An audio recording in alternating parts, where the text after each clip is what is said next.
Egg cookers. Hi, I'm Clay with Dash. Cooking eggs with our egg cookers is super easy, but I'm gonna teach you some tips and tricks on how to make perfect eggs every time. All right, first let me show you how easy it is to make eggs.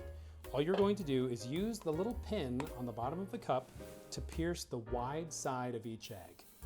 Fill up your egg cooker and then fill up your cup with the right amount of water for the number of eggs you have. Then you just pour the water right onto the heating plate, put the lid on, and turn the machine on.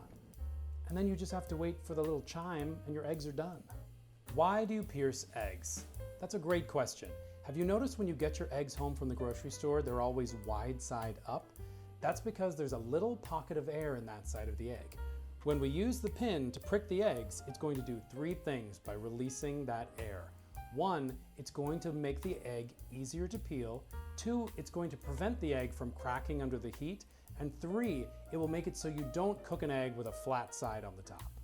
While these eggs are cooking, let me talk about the egg cup. Now, if you got a large egg cooker, it will come with a large egg cup. And if you read the side, you might be thinking, why does it take less water to cook more eggs? I know it's confusing, but it's physics which are confusing. Less eggs take up less space, which means there needs to be more steam to cook them. Make sense? Speaking of science, if you live at a high altitude, then water is going to boil at a lower temperature, which means you might need slightly more water to cook your eggs. My eggs are done.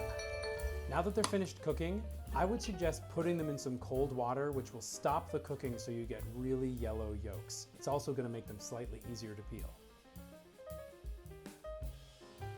That's a perfect egg. And that's it.